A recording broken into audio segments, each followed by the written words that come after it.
오늘 아침 신문은 어떤 소식을 다뤘는지 짚어보겠습니다. 이현웅 아나운서와 주요 내용 정리해보겠습니다. 안녕하십니까? 안녕하십니까? 네, 먼저 어제 국민의당 안철수 후보가 단일화 제안을 철회했는데 관련 내용부터 짚어볼까요? 맞습니다. 안철수 후보가 긴급 기자회견을 열어서 단일화 결렬 선언을 했습니다. 신문도 아침 신문들도 이와 관련해서 다양한 내용들 담고 있었는데 눈에 띄는 제목들이 여러 개 있었습니다. 오늘 준비한 신문은 경향신문인데 안철수 단일화 문 닫았다라고 되어 있습니다. 이 내용들 한번 좀 살펴보면요. 안철수 후보 그동안 철수하지 않는다 해서 안철수한다 이런 제목들 등등 있었습니다. 내용들을 한번 살펴보면은 이번만큼은 정말 번복이 없을 듯한 분위기로 단일화 결렬을 선언했고요. 이와 함께 국민의힘과 윤석열 후보를 강하게 비판하기도 하지 않았습니까? 그렇다 보니까 신문은 이번 선거 사자구도 가능성이 커졌다라고 이야기하고 있었습니다. 그러면서 이번 선언이 앞으로 어떤 영향을 줄지에 대해서도 주목을 했는데 그 파장은 현재까지는 미지수라고 봤습니다. 선거 구도로만 보자면 민주당에는 호재, 국민의힘에는 악재로 작용할 가능성이 있다고 얘기를 했지만 양당 모두 끝까지 단일화 혹은 통합 정부 등을 통해서 안 후보를 끌어안으려 할 것이라고 전망하고 있었습니다. 네. 앞으로 지금 같은 상황이 표심에 어떤 영향을 미칠지 주목되는데 그렇다면 지금까지 여론의 추이는 어떻습니까? 여론조사도 아침에 두 가지 신문에서 다루고 있었는데요. 한국일보와 동아일보 보도록 하겠습니다. 먼저 한국일보 같은 경우는 윤석열이 42.4%, 이재명 36.9%, 뒤바뀐 박빙 우위라고 표현이 돼 있습니다. 여전히 오차범위 아니지만 지난 연말 이 후보가 박빙 우위였다면 지금은 윤 후보가 박빙 우위로 바뀌었다라는 내용인데요. 그 이유로는 20대 중도층 그리고 수도권, 그동안 캐스팅 보터로 불렸던 집단에서 윤 후보가 상승세를 보인 이유 때문이라고 분석했습니다. 한편 동아일보에 실린 여론조사는 이재명 후보가 36.4%, 윤석열 후보가 43.3%, 안철수 후보가 9.9%로 나왔는데요. 윤 후보가 오차범위 밖에서 앞서는 걸로 나타났습니다. 역시나 그 흐름만 보자면 비슷하다고 할 수 있는데 그래프를 보면요. 지난 연말에서 시간이 흐르면 흐를수록 점점 위치가 뒤바뀌는 걸 볼 수 있습니다. 참고로 한국일보 조사는 한국일보가 한국리서치에 의뢰해서 내일이 투표일이라면 누구에게 투표할 생각이냐라고 질문을 했고요. 지난 2월 18일과 19일 전국에 거주하는 만 18세 이상 남녀 1,000명을 대상으로 무선 전화 면접 방식으로 조사했습니다. 응답률은 19.9%로 나왔고요. 표본 오차는 95% 신뢰 수준의 플러스 마이너스 3.1%포인트였습니다. 뒤에 소개해드린 동아일보 조사는 동아일보가 리서치앤리서치에 의뢰해서 이번 대선에 투표할 후보를 물었고요.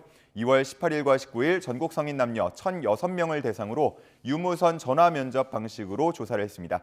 응답률은 10.3%, 표본 오차는 95% 신뢰 수준의 플러스 마이너스 3.1%포인트였습니다. 자세한 내용은 중앙선거 여론조사 심의위원회 홈페이지를 참조해 주시면 되겠습니다. 네. 이번 조사 결과는 단일화 선언 결렬 전에 나온 그렇습니다. 조사 결과니까 앞으로 또 여론 추이가 어떻게 되는지 지켜봐야겠군요. 자, 그러면 이번에는 코로나19 관련 얘기를 좀 해보겠습니다. 코로나에 확진돼서 재택 치료를 받던 아이가 사망하는 일이 있었다고요? 그렇습니다. 앞서 리포트에도 전해드렸는데요. 2월 들어서면서 코로나 관련 사망자가 점차 증가하고 있는 추세입니다. 그러다 보니까 재택치료 시스템 곳곳에도 구멍, 사각지대가 있는 거 아니냐라는 지적이 나오고 있는데 말씀해 주신 대로 생후 7개월 남아가 사망하는 일이 있었습니다. 코로나에 확진돼서 재택치료를 받고 있었는데요. 상태가 좋지 않아서 급히 병원으로 이송이 됐습니다. 하지만 인근 병원에서는 수용이 불가하다는 안내를 받았고 결국 38분여 만에 인근 지역 병원으로 옮겨졌지만 도착 즉시 사망 판정을 받았다고 합니다. 또 다른 사례로는 관악구에 사는 59세 남성이 사망하는 일이 있었는데요. 지난 18일에 확진 판정을 받았고 보건소는 건강 상태를 확인해서 재택치료 여부를 결정하려고 했지만 연락이 닿지 않았다고 합니다. 보통 이럴 경우 보건소에서 직접 자택을 방문해서 환자 상태를 살펴야 하는데 그런 절차가 이루어지지 않은 것으로 전해집니다. 이와 같은 사례들이 더 반복해서 발생을 한다면 문제가 될 텐데요. 의료 역량의 한계도 무시할 수는 없는 만큼 참 이런 상황들이 걱정을 키우고 있습니다. 네, 이런 일이 더 이상은 없었으면 좋겠습니다. 이런 상황에서 방역 대책 관련해서요. QR코드 인증 그리고 방역 패스 관련해서 현장에서 혼란이 있다고요? 그렇습니다. 아마 많은 분들 이 부분 아직까지도 헷갈리시는 분들 많으실 것 같습니다. 방침이 변경된 지 얼마 안 됐기 때문에 나타날 수 있는 현상이라고 볼 수도 있겠지만 꼭 그렇게 볼 수 있느냐라는 문제도 지적이 되고 있는데요. 동아일보가 쓴 기사는 식당 현장에서의 목소리를 담고 있습니다. 한 식당에서요. QR코드 안 찍어도 되는 거 아니냐라는 손님과 백신 접종 확인을 위해서 찍어야 한다는 업주 간의 실랑이가 있었다고 합니다. 이 방역 대책을 정리를 좀 해보자면요. 백화점이나 마트 같은 방역 패스가 적용되지 않는 곳은 이제는 QR코드를 찍을 필요가 없어졌고요. 하지만 식당이나 카페 같은 방역 패스가 유지되는 곳은 백신 접종 여부를 확인하도록 되어 있는데 그동안 저희가 백신 접종 여부 확인을 보통 QR코드로 많이 해왔다 보니까 이 QR코드를 지금도 찍어야 한다라는 겁니다. 그러면서 혼란이 발생을 한 거죠. 네. 일부 업주들은 방역 패스의 실효성에 대한 의문을 제기하면서 지키지 않을 것이다. 이제는 그냥 손님 자율에 맡기겠다라는 이야기까지 현장에서는 나오고 있다고 합니다. 한편 기사 끝에는 국내의 그 다중이용시설 방문자 수가 코로나 이전 2020년 1월 수준으로 돌아갔다는 분석도 담겨 있는데요. 확진자가 급증하는 상황에서 이동량도 함께 늘어나는 상황은 외국에서는 볼 수 없는 이례적인 상황이라고 합니다. 네, 현장의 혼란을 줄이기 위한 대책도 좀 필요해 보입니다. 그렇습니다. 자, 이번에는 국제 소식 알아보겠습니다. 우크라이나의 긴장감이 높아지고 있다고요?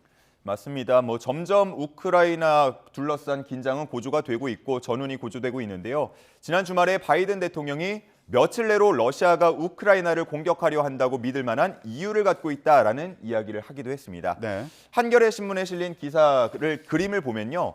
우크라이나를 둘러싸고 병력이 결집되고 있는 모습을 보여주고 있습니다. 블룸버그가 파악한 내용인데요. 마치 동서로 갈라서 서쪽에는 미군과 나토군이 동쪽에는 러시아군이 배치되는 모습을 보이고 있습니다. 또 그 오른쪽에는 왼쪽이죠. 지금 화면에서 왼쪽인데 탄도미사일 발사 훈련을 하는 사진도 함께 실려 있습니다. 현재 시각 24일 이제 앞으로 미러 외무장관 회담이 예정이 돼 있는데요. 위기의 분기점이 될 수도 있다고 하지만 그 전에 러시아가 군사 행동을 한다면 외교의 문을 닫고 전쟁을 선택하는 셈이 된다는 내용도 있었습니다. 네, 다음 소식도 알아보겠습니다. 베이징 올림픽이 폐막했는데 이와 함께 북한과 러시아의 시계가 다시 돈다 이런 얘기가 있더라고요. 그렇습니다. 중앙일보 1면에 실린 내용인데요. 어제로 베이징 동계올림픽이 막을 내렸습니다. 그러면서 북한과 러시아가 다시 무력 도발에 나설 수 있다라는 내용인데 그동안은 우방국에서 축제를 열고 있으니까 무력 도발을 할 수 없었다는 내용입니다. 그래서 잠시 멈췄던 시계가 다시 돈다는 건데 당장 빠르게 돌 것 같지는 않습니다. 3월 초에 중국 양회가 예정이 돼 있고요. 또 이어서 베이징 패럴림픽도 열리기 때문에 전문가들은 그 이후 그러니까 3월 말이나 4월 초를 예상을 하고 있습니다. 특히 4월은 김일성의 생일 태양절도 있기 때문에 이에 맞춰서 북한이 전략 무기를 공개할 가능성이 있다고 보고 있습니다. 네, 모쪼록 무력 도발은 없었으면 좋겠다는 생각입니다. 네, 맞습니다. 올림픽 얘기해봤는데 이제 올림픽 정말 끝났습니다. 네. 결산 기사들도 많이 나왔죠. 그렇습니다. 많은 신문들에서 명장면을 꼽은 곳도 있었고요. 아니면 키워드 검색량 등을 통해서 이 올림픽 결산을 하는 곳도 있었습니다. 또 앞으로 남겨진 과제를 조명한 기사도 있었는데 제가 지금 보여드릴 조선일보는 각 종목별 강국을 뽑았습니다. 금은동 합쳐서 메달수로 집계를 한 건데요. 썰매에는 독일, 스피드 스케이팅에는 네덜란드, 크로스컨트리에는 노르웨이 등이 눈에 띕니다. 이런 나라들은 지리적 그리고 기후적, 역사적 환경에 큰 영향을 받아서 전통 강국으로 자리를 잡았다고 썼는데요. 그런 가운데 우리나라도 한 자리를 차지하고 있었습니다. 우리나라는 쇼트트랙에서 메달 총 5개를 따면서 이 유럽, 북미 국가들 사이에 들어간 모습을 보여주고 있는데요. 아래 함께 실린 기사에서는 다만 이 빙상 종목에서만 메달이 나온 게 다소 아쉽다라는 내용도 있었습니다. 그래도 피겨나 컬링 등에서 희망을 봤다는 내용도 있었으니까요. 다음 올림픽도 기대해 보면 좋겠습니다. 네, 이번 올림픽을 쭉 돌아보면 초반에 편파 판정 논란이 생각나거든요. 그렇죠. 아쉽지만 대처를 잘했다 이렇게 볼 수 있을까요?